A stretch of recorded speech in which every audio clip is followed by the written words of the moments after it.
नमस्कार। आज हम बात कर रहे हैं हमारे अपने तारे सूरज की। हाँ, मतलब ये सिर्फ आसमान में एक चमकती हुई चीज नहीं है। बिल्कुल, जैसा कि कुछ स्रोत बताते हैं, जैसे the sun, a fiery star and cosmic sculptor का जिक्र आता है। ये एक बहुत ही पेचीदा और ताकतवर चीज है। पूरे अंतरिक्ष को एक तरह से ये गढ़ता है। सही कहा। और आज हम इन्हीं स्रोतों के सहारे सूरज की असलियत, उसके अंदर क्या चल रहा है, वो सौर तूफान वगैरह, और हमारे जीवन पर इसका क्या असर है, इसे समझने की कोशिश करेंगे।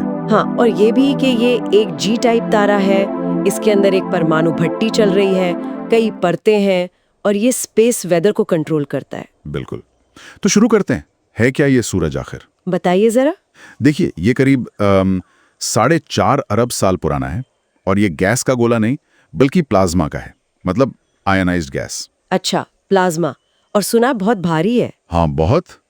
पृथ्वी से कोई 3,30,000 गुना ज्यादा भारी। और इसमें हाइड्रोजन और हीलियम ही है ज्यादातर। करीब 74% हाइड्रोजन, 24% हीलियम। और इतना बड़ा कि इसमें 13 लाख पृथ्वी समा सकती हैं। सोचकर ही अजीब लगता है। गजब है ना। पर ये इतनी जबरदस्त गर्मी, इतनी ऊर्जा, ये आती कहाँ से है? इसके कोर की बात होती है। हाँ, सारा राज वही है कोर में। वहां तापमान है कोई 1.5 करोड़ डिग्री सेल्सियस। सोचिए जरा। 1.5 करोड़ डिग्री। हाँ। और इतने तापमान और दबाव में वहां हर एक सेकंड में लगभग 60 करोड़ टन हाइड्रोजन हीलियम में बदल रहा है। न्यूक्लियर फ्यूजन जिसे कहते हैं। हर सेकंड 60 करोड़ टन, और वही रोशनी सिर्फ 8 मिनट में हम तक पहुंच जाती है। कमाल है ना। ये ऊर्जा खरबों एटम बम के बराबर है हर सेकंड। बाप रे। लेकिन हम तक पहुंचने से पहले ये ऊर्जा सूरज की कई परतों से गुजरती है। जैसे स्रोत में कहा गया है, आग का प्याज समझ लीजिए। आग का प्याज? दिलचस्प है, चलिए खोलते हैं इसकी परतें। ठीक है। तो सबसे अंदर तो कोर हो गया, वो भट्टी। उसके बाहर है रेडिएटिव जोन।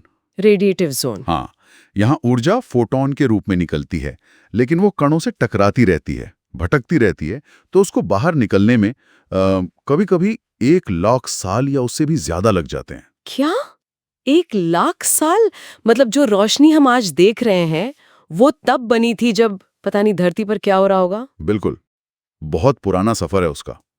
फिर आता है कन्वेक्शन जोन। Convection zone. यहाँ मामला उबलते पानी जैसा है। गर्म प्लाज्मा ऊपर उठता है, ठंडा होकर नीचे जाता है।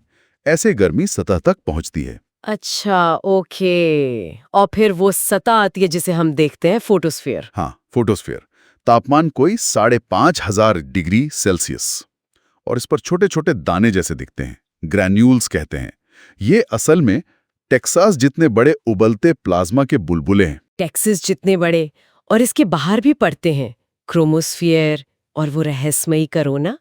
मैंने सुना है कोरोना तो सतह से भी लाखों डिग्री ज्यादा गर्म है।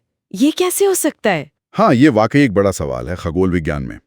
कोरोना का तापमान 20 लाख डिग्री तक जा सकता है। 20 लाख? हाँ, क्यों है ये पक्का नहीं पता, पर लगता है कि सूरज का जो मैग्नेटिक फील्ड है, जो बहुत उलझा हुआ है, उसकी वजह से लगातार ऊर्जा कोरोना में पंप होती रहती है, शायद छोटी छोटी लहरों या नैनो फ्लेयर्स के जरिए। अच्छा, तो यही मैग्नेटिक फील्ड है जो वो सौर तूफान वगैरह लाता है, जिसके लिए इसे कॉस्मिक स्कल्प्टर कहा गया।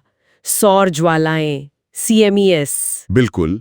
जब ये मैग्नेटिक फील्ड की लाइनें उलझती हैं, टूटती हैं, तो जबरदस्त धमाके होते हैं। सौर ज्वालाएं यानी सोलर फ्लेयर्स, ये एक्सरे और ऊर्जा कणों का तेज विस्फोट है। सैटेलाइट्स को नुकसान पहुंचा सकती हैं। और CMES वो क्या है? Coronal mass ejection. ये तो समझ लीजिए अरबों टन चार्ज प्लाज्मा का पूरा बादल है जो सूरज अंतरिक्ष में फेंक देता है। लाइनें जल गई थीं और क्यूबा तक ऑरोरा दिखे थे। हाँ, वो एक बहुत बड़ा CME था। सोचिए अगर वैसा ही कुछ आज हो जाए, हमारी पूरी टेक्नोलॉजी। तब तो बहुत मुश्किल हो जाएगी। पावर ग्रिड, GPS, कम्युनिकेशन सब ठप, महीनों के लिए। हाँ, खतरा तो है। इसीलिए सन स्पॉट्स पे नजर रखी जाती है, वो सूरज पर काले धब्बे। हाँ, वो ठंडे होते हैं ना। हाँ, आसपास के मुकाबले ठंडे, पर वहीं मैग्नेटिक एक्टिविटी सबसे ज्यादा होती है। और इनका एक 11 साल का चक्र होता है, जिससे पता चलता है कि तूफान कब ज्यादा आ सकते हैं। तो मतलब हमारे सैटेलाइट, अंतरिक्ष यात्री सब खतरे में हैं। वो पार्कर सोलर प्रोब मिशन इसीलिए इतना जरूरी है शायद। बिल्कुल, वो सूरज के बहुत करीब जाकर इसी मौसम को समझने की कोशिश कर रहा है। पर देखिए, सूरज सिर्फ खतरा नहीं है। हाँ, ये तो जीवन का आधार है। सही कहा। इसकी ग्रेविटी ग्रहों को टिकाए रखती है और इसकी रोशनी से ही तो फोटोसिंथेसिस होता है। खाना, ऑक्सीजन सब वहीं से। लेकिन इसका भी अंत है ना? हाँ, हर तारे की तरह करीब 5 अरब साल और फिर जब इसका हाइड्रोजन ईंधन कोर में खत्म होने लगेगा, तब क्या होगा? तब ये फूलना शुरू करेगा। एक विशाल लाल दानव तारा, रेड जायंट बन जाएगा। इतना बड़ा कि बुध, शुक्र और शायद पृथ्वी को भी निगल ले। ओह, हमारी पृथ्वी को भी? संभावना तो है।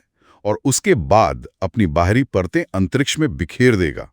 पीछे रह जाएगा एक छोटा, घना, सफेद बौना तारा, व्हाइट ड्वार्फ, जो अरबों साल तक बस ठंडा होता रहेगा। तो मतलब सूरज एक धधकती भट्ठी है, परतों वाला है, खतरनाक मौसम बनाता है, जीवन देता है और एक दिन खत्म भी हो जाएगा। बिल्कुल। और एक सबसे कमाल की बात, हमारे शरीर का हर एटम, कार्बन, ऑक्सीजन, लोहा, सब कुछ किसी तारे के अंदर ही बना है। सच में? हाँ, शायद सूरज जैसे ही किसी तारे में, जो हमसे पहले था। हम सब असल में तारों की धूल हैं, स्टारडस्ट। हम सब स्टारडस्ट हैं। ये सोचना ही कितना अलग है।